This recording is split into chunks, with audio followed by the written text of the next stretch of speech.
আসসালামু আলাইকুম প্রিয় শিক্ষার্থীরা, আশা করছি তোমরা সবাই সুস্থ আছো, ভালো আছো আর বাড়িতে নিরাপদে আছো। শুরু হতে যাচ্ছে আমাদের online class. Khulna collectorate public school and কলেজের পক্ষ থেকে সপ্তম শ্রেণীর শিক্ষার্থীদের ইংরেজি দ্বিতীয় পত্র অনলাইন ক্লাসে স্বাগতম। শুরুতেই আমি আমার পরিচয়টা দিয়ে দিচ্ছি। আমি আমিনা জান্নাত, সহকারী শিক্ষক ইংরেজি, Khulna collectorate public school and college. আশা করব আমার প্রত্যেক শিক্ষার্থী মনোযোগ সহকারে ক্লাসটি করবে এবং এই ক্লাস নিয়ে কোনো সমস্যা থাকলে অবশ্যই আমাকে ক্লাসের শেষে জানাতে হবে। আমরা প্রিপোজিশন শুরু করেছিলাম, এরই ধারাবাহিকতায় আজকে আমরা ইনের কিছু ব্যবহার আমরা দেখেছিলাম এবং প্রিপোজিশন সম্পর্কে একটা আলোচনা ছিল। যারা গত ক্লাস দেখোনি তারা অবশ্যই ক্লাসটি দেখে নিবে, কারণ ক্লাসের আসলে একটা ধারাবাহিকতা থাকে। একটা ক্লাস মিস করলে পরের ক্লাসটা ভালোভাবে বোঝা যায় না। তাহলে চলো আর কথা না বাড়িয়ে আমি ইনের কিছু ব্যবহার আজকে দেখাবো এবং সেটা অবশ্যই একটু ভিন্ন আঙ্গিকে ভিন্নভাবে। সেটা কিরকম চলো দেখি এসে।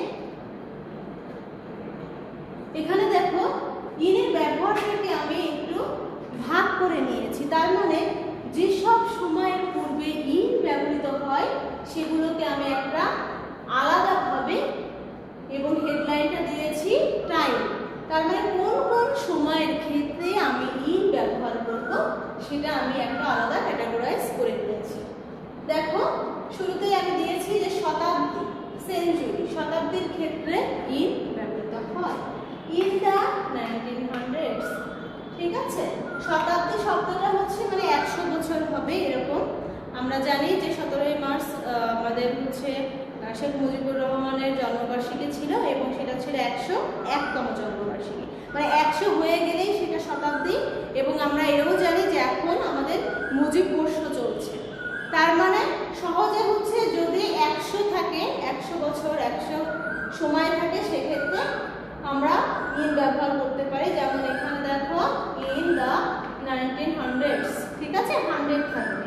আর এই শতাব্দী শব্দটাকে যদি কারো কাছে কঠিন মনে হয়, আমি একটু এই বাংলা শব্দটাকে একটু মানে ভেঙে দেখাচ্ছি যে কিভাবে শতাব্দী শব্দটি এসছে।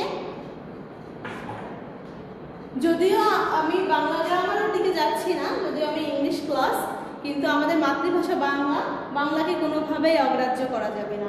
এবং মাতৃভাষার ভিতটা যদি মজবুত না হয় কোনোভাবেই অন্য একটা ভাষা শেখা সম্ভব না। তো দেখো এই শতাব্দী শব্দটা কি আমি একটু বুঝিয়ে দিচ্ছি।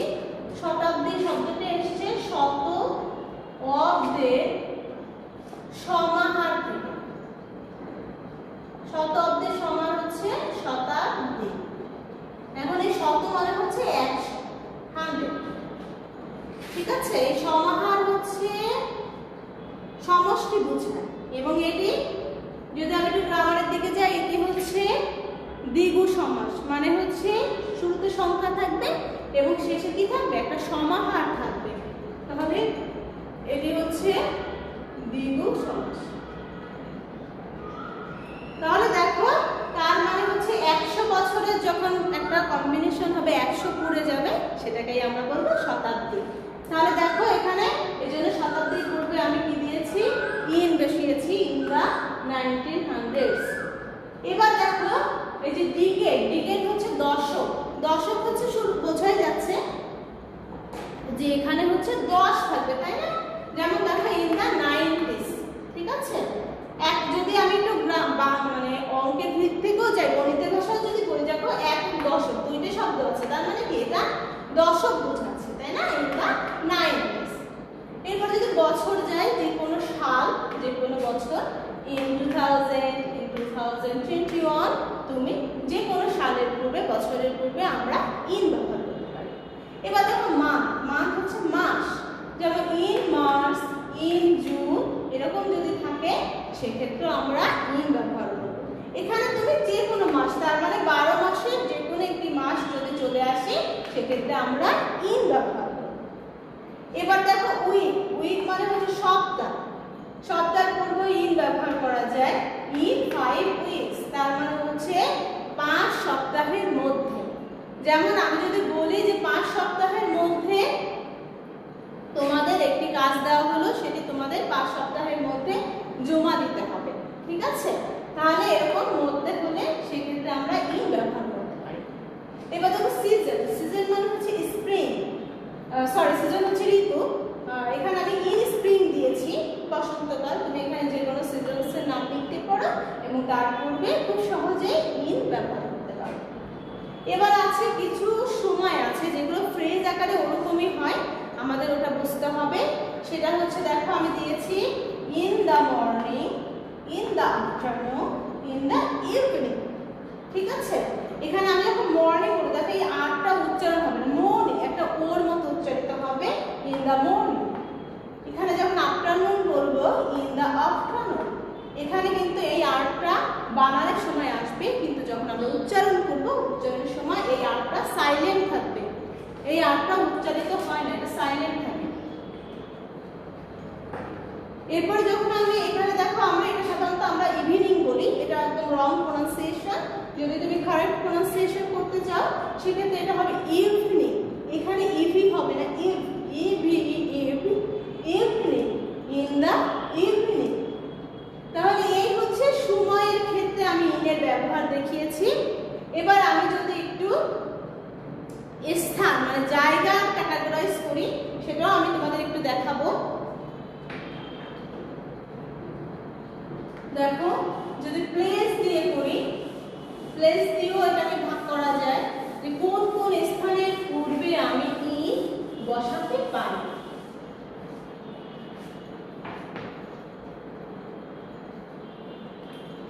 দেখো প্লেস যদি দিই, পিএলএসি প্লেস মানে স্থান বা জায়গা, ঠিক আছে? কিরকম হতে পারে? দেশের নাম, দেশের নামের পূর্বে তুমি ইন বসাতে পারো, দেশের নাম।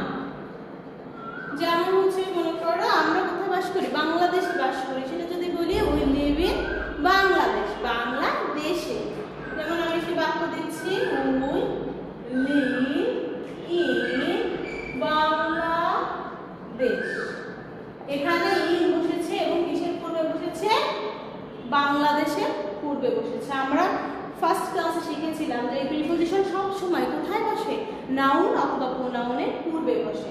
বাংলাদেশ একটা নাউন, এই নাউনের ঠিক পূর্বে প্রিপোজিশন বসেছে। এবং দেখো অর্থটায় একটা শেষে একটা এ বিভক্তি আসে যে বাংলাদেশে, ঠিক আছে? আমরা একটু ট্রান্সলেশন দেখাই। দেখো বাংলা থেকে কিভাবে ইংলিশে এসছে, আমরা বাংলাদেশে বাস করি। তাহলে এখানে বাংলাদেশ, এখানে একটা এ আসছে, দেখো একটু যদি খেয়াল করো একটা এ বিভক্তি যোগ হয়েছে। তাহলে আমরা বাংলাদেশে বাস করি, আমরা সিঙ্গাপুরে বেড়াতে যাই, এরকম যদি কোনো বাংলা বাক্য আসে আমরা এইভাবে ট্রান্সলেশন করব। এবার হচ্ছে কোনো শহর, শহরের নামের পূর্বে ইন বসে, শহর, শহরের নাম। যেমন he lives in Dhaka city, he lives in Dhaka city, যে সে ঢাকা শহরে বাস করে। তাহলে এই যে সিটি, সিটির পূর্বে আমরা ইন বসাতে পারি, ঠিক আছে? আবার যেটা সবচেয়ে বেশি ব্যবহৃত হয় ভিতরে, মাঝে বা মধ্যে, তিনটি বাংলা শব্দের একই অর্থ, আমি তিনটি শব্দ ব্যবহার করছি, ভিতরে, মাঝে বা মধ্যে। দেখো এই ব্যবহারটা করতে গিয়ে আমার একটা গানের কথা খুব মনে পড়ছে, যে আমার হিয়ার মাঝে লুকিয়েছিলে দেখতে আমি পাই। তো সেই যে মাঝে, in the heart, in the mind, তো সেখানেও কিন্তু এই ইন ব্যবহার করা, ঠিক আছে? আর একটা যদি ব্যবহার আমি বলি যে মনে করো এই মুহূর্তে আমি একটা ক্লাসরুমের ভিতরে অবস্থান করছি, তাহলে কি হবে? I am in the classroom নাও।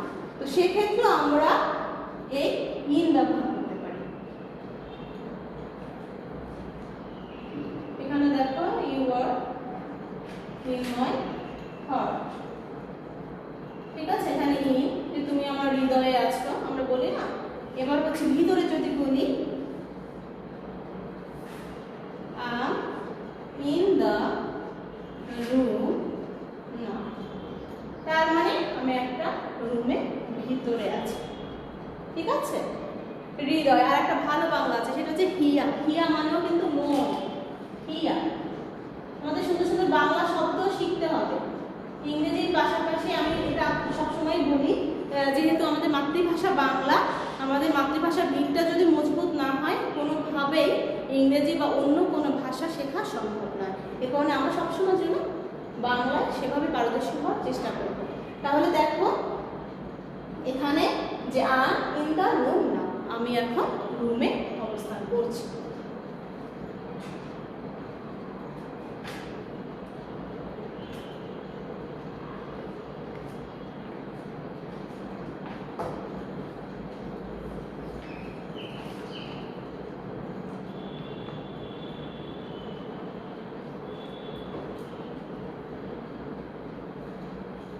এবার আমরা ইনটুর ব্যবহার দেখাবো, সেটাকে ডাবল প্রিপোজিশন বলে। মানে ইন এবং টু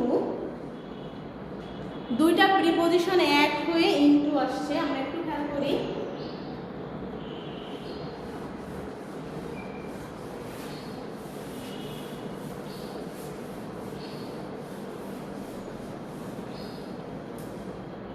এখন আমি যেটা দেখাবো সেটা হচ্ছে ইনটু। ইনটু আমরা কোথায় ব্যবহার করি? Into, into. আগে শব্দটাকে আমি ডিভাইড করে নিচ্ছি। দেখো দুটো প্রিপোজিশন, একটা হচ্ছে ইন এবং আরেকটা হচ্ছে টু। এই দুটো প্রিপোজিশন একসঙ্গে হয়েছে ইনটু। এরকম অনেক আছে, আপ টু, তাই না? ইনটু। তো এরকম যদি আউট অফ, এরকম দুইটা প্রিপোজিশন যদি একসঙ্গে যুক্ত হয়ে একটা মাত্র প্রিপোজিশন বোঝায়, সেটাকে বলা হচ্ছে ডাবল প্রিপোজিশন। ডাবল হওয়াটা খুব স্বাভাবিক, কারণ দেখো দুইটা হয়ে যাচ্ছে, এটা একটা এটা একটা। তো ডাবল কথাটা আমরা কখন বলি? যখন দুইটা মানে একটা বেশি হয়ে যায়, তাই না? বেশি হলে আমরা ডাবল বলি। তাহলে এটাকে কি বলবো? Double preposition. Double preposition. এটা হচ্ছে দুইটি প্রিপোজিশন নিয়ে একটি প্রিপোজিশন গঠিত হয়। একটি প্রিপোজিশন গঠিত হয়, ঠিক আছে? যেমন হচ্ছে এই যে ইনটু একটা শব্দ, into, up to, out of, ঠিক আছে? এটা একটা ডাবল প্রিপোজিশন। প্রিপোজিশনের অনেক শ্রেণী বিভাগ আছে, আমি ওগুলো কঠিনে যাব না যেহেতু ক্লাস 7। তো আমি একটু যেহেতু ইন ব্যবহার করাচ্ছি, এজন্য তোমাদের একটু কনসেপ্ট দিয়ে রাখছি যে এটা হচ্ছে একটা ডাবল প্রিপোজিশন। এবং এই ইনটা এবার আমরা দেখব যে কোথায় ব্যবহৃত হয় এবং কিভাবে ব্যবহৃত হয়। আমি একদম বইয়ের যে উদাহরণ আছে সেটা দিয়ে যদি বের হয়ে আসতে চাই, এই ইনটু দুইটি ব্যবহার আছে। একটা হচ্ছে রূপান্তরিত হওয়া। ইনটু একটা ব্যবহার হচ্ছে ইনটু এর ব্যবহার। একটা ব্যবহার আছে হচ্ছে রূপান্তরিত হওয়া। রূপান্তরিত হওয়া এটা হচ্ছে আমরা বিজ্ঞানে পড়েছি, তাই না? পানি যখন কি করি, পানি যখন আমরা হিট দেই তখন কি হয়ে যায়? পানি বাষ্প হয়ে উড়ে যায়, তাই না? মনে করো এই একটা পাত্রে পানি আছে, আমি নিচে থেকে এরকম হিট দিচ্ছি। হিট দেওয়ার ফলে কি হচ্ছে? পানিটা এরকম হয়ে বাষ্প আকারে উড়ে উড়ে যাচ্ছে, তাই না? একটা হাত ভিজে যায়, এখানে যদি হাত রাখা হয় এখানে মনে করো যে হিট হচ্ছে নিচ থেকে এবং পানিটা উড়ে যাচ্ছে। তখন কি হলো? পানি কি আর পানি থাকছে? তখন এটা পানিটা কি হয়ে যাচ্ছে? বাষ্পে পরিণত হয়ে যাচ্ছে। তো এরকম রূপান্তরিত অর্থ ইনটু ব্যবহৃত হয়। তাহলে দেখো, তাহলে আমি বলতে পারি ওয়াটার টার্নস ইনটু ভ্যাপর, ঠিক আছে? Water turns into VAPOR, vapour. Vapour মানে হচ্ছে বাষ্প। তাহলে একটু খেয়াল করো, আমি এখানে বলতে পারি যে ওয়াটার টার্নস ইনটু ভ্যাপর মানে পানি বাষ্পে রূপান্তরিত হয়। তার মানে ওই যে ওর যে আগের যে রূপ, রূপান্তর, এটা শব্দটাকে আমি একটু ভেঙে দেখাবো। দেখো, মানে আগের যে রূপ বা আগের যে অবস্থান, সেই অবস্থান থেকে অন্য একটা রূপ বা অন্য একটা অবস্থানে পরিণত হয়। আগের রূপটাই আর সে থাকে না।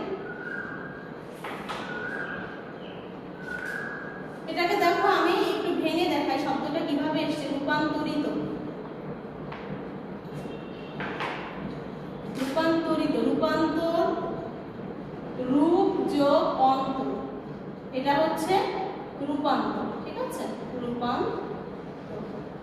সন্ধি বিচ্ছেদ করছি আমি, রূপ যোগ অন্ত, রূপান্তর। তাহলে রূপান্তরিত, এই রূপান্তর থেকেই আসছে রূপান্তরিত হওয়া। যেহেতু রূপান্তরিত হওয়া এটি কিন্তু একটি কাজ, আমরা জানি যে কোনো কিছু দ্বারা যদি কিছু করা হয় এরকম কিছু বোঝায় সেটাকে আমরা কি বলবো, ভার বলবো। এবং বাংলায় যদি ব্যাকরণ করি সেক্ষেত্রে আমরা বলবো ক্রিয়া। বাংলা ব্যাকরণে আসবে ক্রিয়া, আর ইংরেজিতে হচ্ছে ভার। সংক্ষেপে কোনো কিছু করা, ঠিক আছে। তাহলে দেখো যে রূপান্তরিত হয় সেক্ষেত্রে আমরা ইনটু ব্যবহার করি। এবার ইনটুর আরো একটি ব্যবহার আমি তোমাদের দেখাবো।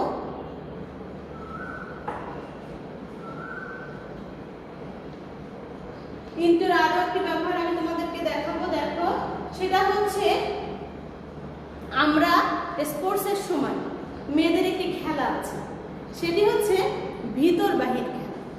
একটা রাউন্ড সার্কেল দেওয়া থাকে, তাই না, চক দিয়ে গুঁড়ো করে এরকম করে, তারপরে হচ্ছে কি হয়, খেলা হয়। টাইম শুরু হওয়ার পরে সবাই রেডি থাকে, এই দাগের বাইরে দাঁড়াতে হয়। যখন ভিতর বলে তখন আমরা কি করি, দুটো পা দিয়ে ভিতরে চলে যাই, তাই না। এবং যখন বাহির বলে তখন দুটি পায়ে বাইরে চলে আসে।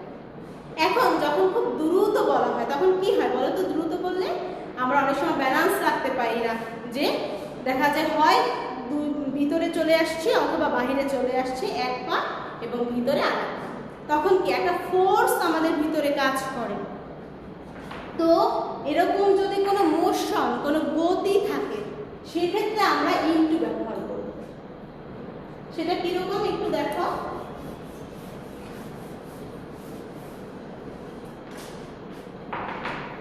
ভিতরে, হ্যাঁ, এবং আমি একটু নোট ডাউন করার সময় এভাবে লিখে দিচ্ছি যে গতিশীলতা, মোশন মানে গতি থাকবে, হ্যাঁ, গতিশীলতা, গতিশীলতা বোঝাতে ভিতরে, গতিশীলতা বোঝাতে ভিতরে প্রবেশ করতে ইনটু ব্যবহার করা হয়, ইনটু ব্যবহার করা হয়, ঠিক আছে। তার মানে গতিশীলতা বোঝাতে আমি যখন একটা ফোর্স নিয়ে, মনে করো এই যে একটা সার্কেল দেওয়া আছে, বাইরে মনে করো একজন আছে, এখন তুমি কি করবে, যখন সে ভিতরের দিকে যাবে, যখন ভিতরের দিকে সে যাবে অবশ্যই সে হেঁটে হেঁটে যাবে।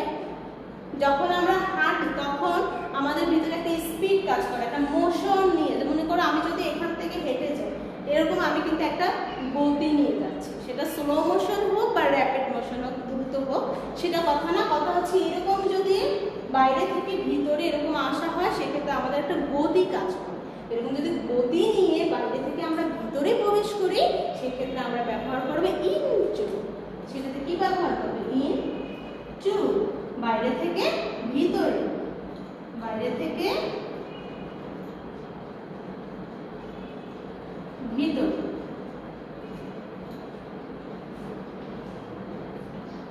দেখো আমি এই যে ক্যামেরা থেকে চলে গিয়েছি, যখন আমি ক্যামেরার ভিতরে এসেছি তখন কিন্তু আমি হেঁটে হেঁটে এসেছি। তো এরকম যদি বাইরে থেকে ভিতরে আসছি এটা হচ্ছে ইনটু। যেমন আমরা বলতে পারি যে she entered into the classroom, সে ক্লাসরুমে প্রবেশ করলো, তা সেক্ষেত্রে আমরা ইনটু ব্যবহার করতে পারি।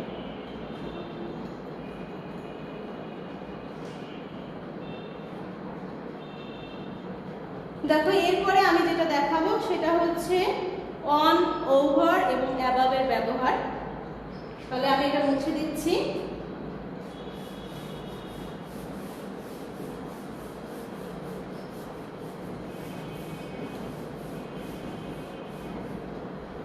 তাহলে আমরা কি লিখলাম, আমরা ইন এর বেশ কিছু ব্যবহার দেখেছি, আমরা ইনটু এর ব্যবহার শিখেছি। এবার আমরা চলে যাব অন, ওভার এবং অ্যাবাভ।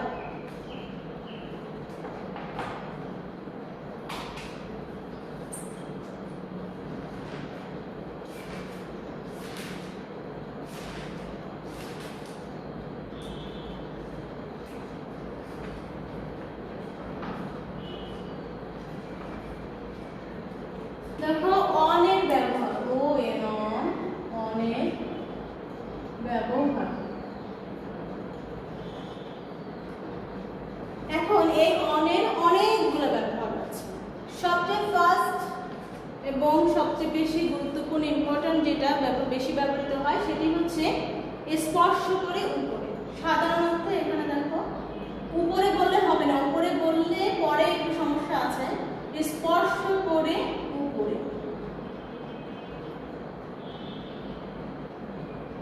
সেটা কিরকম একটু দেখায়। মানে কোনো কিছুর উপরে থাকবে এবং কোনো কিছুর সঙ্গে টাচ অবস্থায় থাকবে। এই মুহূর্তে মনে করো আমি এই মার্কারটি ধরে আছি, আমার হাতের সঙ্গে মার্কারের একটা টাচ আছে, একটা কানেকশন আছে। এরকম যদি কোনো কিছুর সঙ্গে লেগে থাকে, স্পর্শ করে থাকে, টাচ করা অবস্থায় থাকে, সেক্ষেত্রে আমরা অন ব্যবহার করব। ঠিক আছে? তাহলে আবার যদি মনে করো একটা টেবিলের উপরে যদি আমি একটা বই রাখি, সেক্ষেত্রেও কিন্তু এখানে মনে করো একটা টেবিলের উপরে মনে করো একটা বই আছে, তাহলে এই বইটা অবশ্যই টেবিলের সঙ্গে টাচ করে আছে, না হলে তো বইটা পড়ে যেত। এই টেবিলের উপরে স্পর্শ করে আছে, এই কারণে এটি অনের ব্যবহার হবে।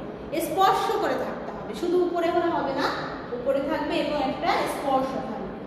The book is on the table. যে বইটি টেবিলের উপরে আছে।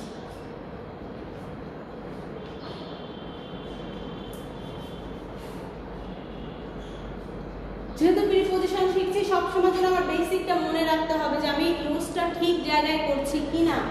যে নাউনের বা প্রোনাউনের পূর্বে প্রিপজিশন বলবে। নাউন কোথায়? দি টেবিল, এটি নাউন, এটির পূর্বে অন বসছে, তার মানে নাউনের পূর্বে বসে প্রিপজিশন। প্রিপজিশন এই বেসিকটা সবসময়ের জন্য যেটাই শেখো না কেন এটা একটু মনে রাখতে হবে। তাহলে এরকম স্পর্শ করে যদি থাকে, সেক্ষেত্রে আমরা কি ব্যবহার করব? অন ব্যবহার।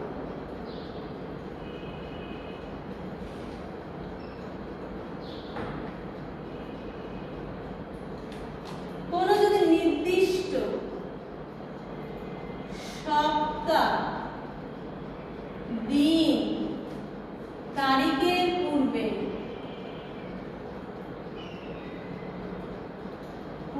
অন বসে, সেটা কিরকম? মনে করো তোমাদের একটা এক্সাম ডেট হলো যে এই তারিখে এই পরীক্ষাটা অনুষ্ঠিত হবে। তো এখানে দেখো এরকম যদি হয়, সেক্ষেত্রে কি বলবে? সেক্ষেত্রে একটা অন বসবে। কোনো সপ্তাহ বললাম, যে হচ্ছে তোমাদের জানো সপ্তম শ্রেণীর ক্লাস 6 থেকে তোমাদের হচ্ছে এখন অ্যাসাইনমেন্ট দেওয়া শুরু করেছে, মানে মাধ্যমিক পর্যায়ে অ্যাসাইনমেন্ট দেওয়া হচ্ছে। তো আজকে ছিল তোমাদের ফার্স্ট অ্যাসাইনমেন্ট। তো এরকম যদি কোনো নির্দিষ্ট আমি ডেট বলি যে প্রতি সপ্তাহে শনিবার তোমাদের অ্যাসাইনমেন্ট জমা দিতে হবে, তো আমি একটা ডেট কিন্তু ফিক্সড করে বলে দিয়েছি। তো সেক্ষেত্রে তুমি নির্দিষ্ট দিন বলো, তারিখ বলো, এখানে মাস, বছরও দিতে পারো।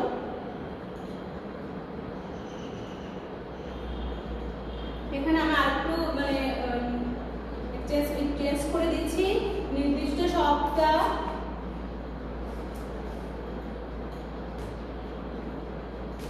নির্দিষ্ট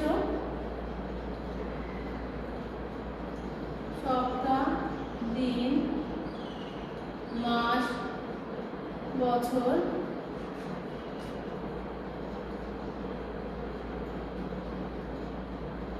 এখানে পূর্বে অন বসে। এখানে দেখো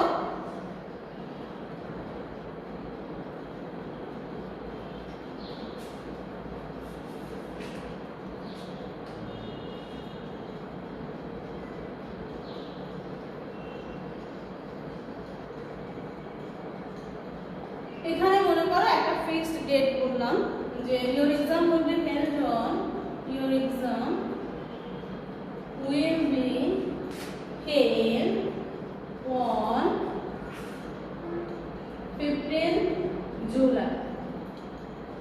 তাহলে এখানে দেখো 15 তারিখ, এখানে তারিখও আসছে, মাসও আছে, দুটো একসঙ্গে এনেছি, দুইটা উদাহরণ। এখানে তারিখও আছে, মাসও আছে, সেক্ষেত্রে আমি কি করেছি? অন বসিয়েছি। তার মানে একদম ফিক্সড ডেট, পরীক্ষা ওই ডেটে হবে, ওই ডেটেই হবে। অ্যাসাইনমেন্ট শনিবার জমা দিতে হবে, মানে শনিবার যে তারিখ পড়ে ওই তারিখেই জমা দিতে হবে। এরকম যদি একদম ডেট ফিক্সড করে দেওয়া থাকে, বা কোনো মাস যদি ফিক্সড করে দেওয়া থাকে সেক্ষেত্রে আমরা কি বলবো? ওয়ান ব্যবহার করব।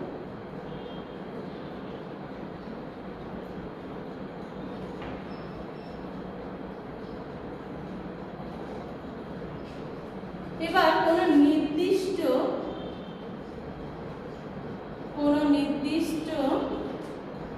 টপিকের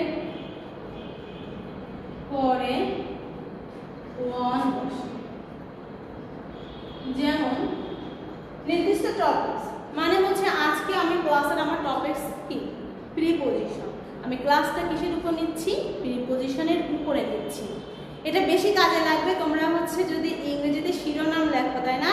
তোমরা যখন এই যে অ্যাসাইনমেন্টের যে ফ্রন্ট পেজ, এখন যদি অ্যাসাইনমেন্ট দেওয়া হচ্ছে অ্যান অ্যাসাইনমেন্ট অনের পরে কি লেখা থাকে? অ্যাসাইনমেন্টের টপিকসটা লেখা থাকে। ঠিক সেই ব্যবহারটাই আমি তোমাদের এখন দেখাতে যাচ্ছি। এটা খুব কাজে দেবে, বিশেষ করে এই প্রেক্ষাপটে এখন আরো বেশি কাজে দেবে। তাহলে অ্যান অ্যাসাইনমেন্ট অন, তাই না? একটা অ্যাসাইনমেন্ট কিসের উপরে? SSIGNMENT, হ্যাঁ, অ্যাসাইনমেন্ট অন। এবার মনে করো যে টপিক সেটার উপরে তুমি এখানে লিখলে, মনে করো এখানে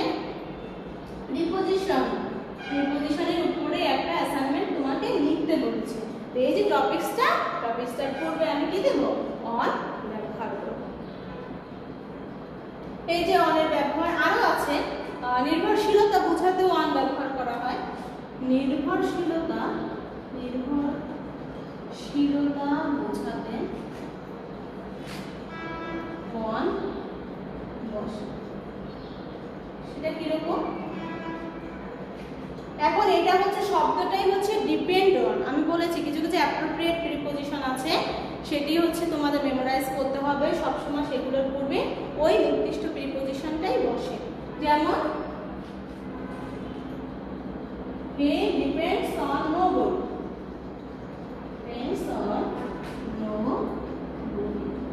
যে সে কারো উপরে নির্ভরশীল নয়, আছে না? ডিপেন্ডস অন, ঠিক আছে?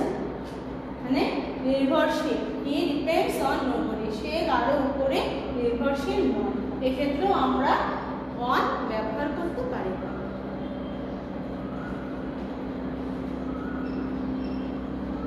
এবার আরেকটা ব্যবহার আছে যেটা হচ্ছে তোমার টিভি চ্যানেলের পূর্বেও কিন্তু অন বসে। মনে করো তুমি একটা কোনো টিভি চ্যানেলে কোনো একটা নিউজ শুনেছো বা তুমি কোথাও কোনো একটা প্রোগ্রাম দেখেছো, সেখানে কিন্তু অন ব্যবহৃত হয়। যেমন হচ্ছে I listen news on BBC, বা যে কোনো তুমি টিভি চ্যানেলের পূর্বেও অন বসাতে পারো। আমি উপর থেকে একটু মুছে দেবো। প্রিয় শিক্ষার্থীরা, অবশ্যই তোমরা নোট ডাউন করে নেবে। প্রত্যেকটা ক্লাসে যে জিনিসগুলো লেখা হয়, পুরো গ্রামার বইতে তোমরা এইভাবে সবগুলো এভাবে সুন্দর করে কম্বিনেশন পাবে না।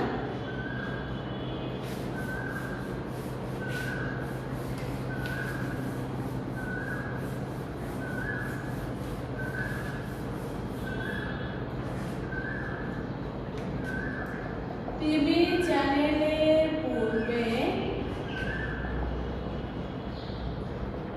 অন বসে, তাই না?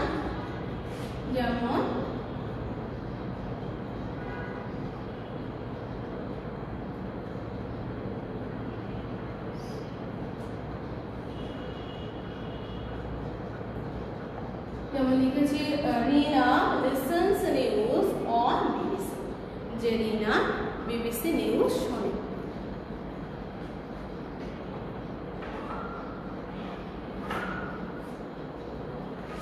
তাহলে এই হচ্ছে আমাদের মোটামুটি অনের ব্যবহার। ওভার এবং অ্যাবাবের ব্যবহার আমি নেক্সট ক্লাসে দেখাবো। আজকেও দেখানো যায়। ওভার আর তোমার অন এবং এর ভিতরে একটু সামান্য ছোট পার্থক্য আছে। ওভারটা আমি একটু বলি, যেহেতু রিলেটেড অন ওভার অ্যাবাব, এই কারণে আমি একটু আজকে দেখিয়ে দিচ্ছি। একটা হচ্ছে অন, ওভার এবং অ্যাবাব। ওয়ানটা তো আমি অনেকগুলো ব্যবহার দেখিয়েছি। এখন এই অনের সঙ্গে এই দুটি ব্যবহারের পার্থক্য কোথায় সেটা আমি একটু দেখাবো। ওয়ান হচ্ছে সবগুলোরই অর্থ উপরে। এই তিনটি শব্দ সবগুলোরই মিনিং হচ্ছে উপরে। এখন এই উপরে শব্দটা দিয়ে বিভিন্ন অর্থ ব্যবহৃত হয়, সেটা সামান্য একটু পার্থক্য আছে। সেটা কিরকম দেখো, অন হচ্ছে আমরা অলরেডি শিখেছি তাই না, স্পর্শ করে উপর, এটা আমরা শিখেছি। যেমন the book is on the table। এবার ওভার মানেও কিন্তু উপর, ওভার হচ্ছে গতিশীলতা অর্থে উপরে, গতিশীলতা অর্থে উপরে বা একটু উপরে।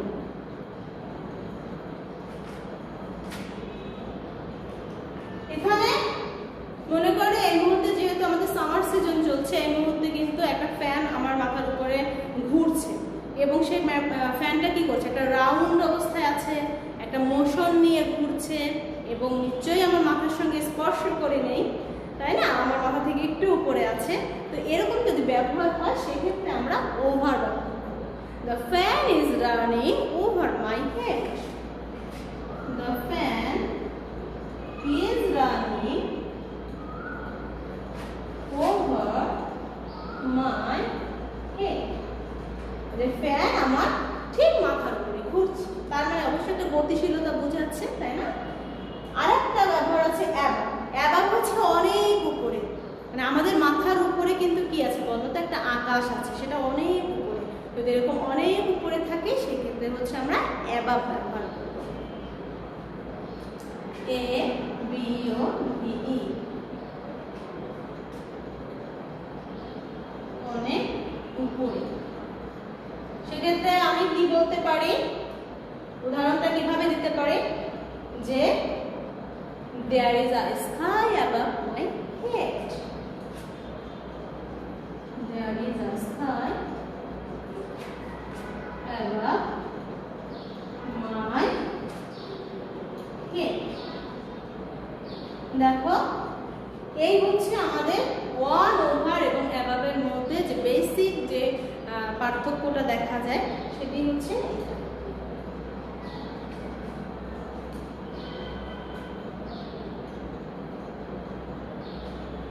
আমরা মোটামুটি আজকে প্রিপোজিশনের বেশ কয়েকটা ব্যবহার দেখালাম, আশা করছি তোমরা সবাই বুঝতে পেরেছো। বাসায় আবার মনোযোগ সহকারে পড়াশোনা করতে হবে। আমি ছোট্ট একটি হোমওয়ার্ক তোমাদের দিয়ে দিব এখন।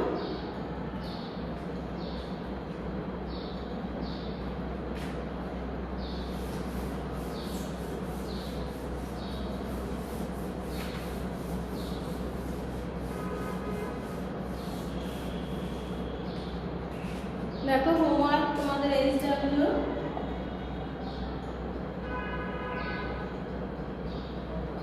আমি ছোট ছোট কিছু শূন্য স্থান দিচ্ছি আজকে।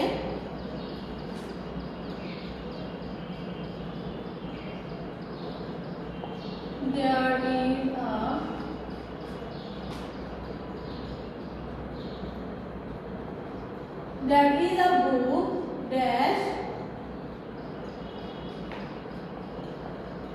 the reading table. 2 নম্বরে আমি লিখছি যে he enters dash the classroom.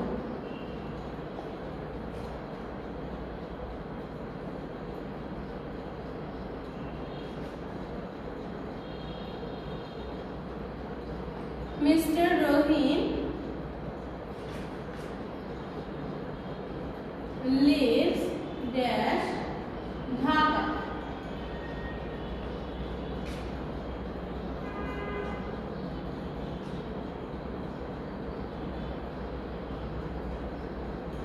There is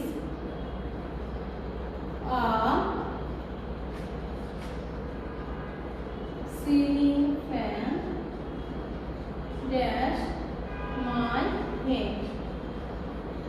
There is a ceiling fan dash my head. আরেকটা দিব,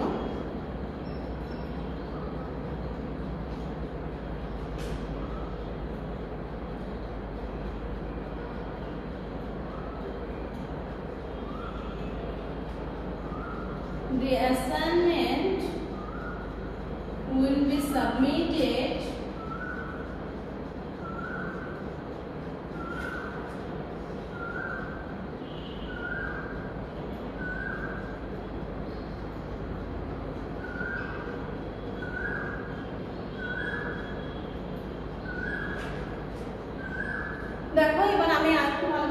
দেখিয়ে দিচ্ছি। এটা আমি একটা শূন্যস্থান দিয়েছি, অবশ্যই ভালোভাবে আগে নিয়মগুলো পড়াশোনা করবে, তারপর এক্সারসাইজে যাবে।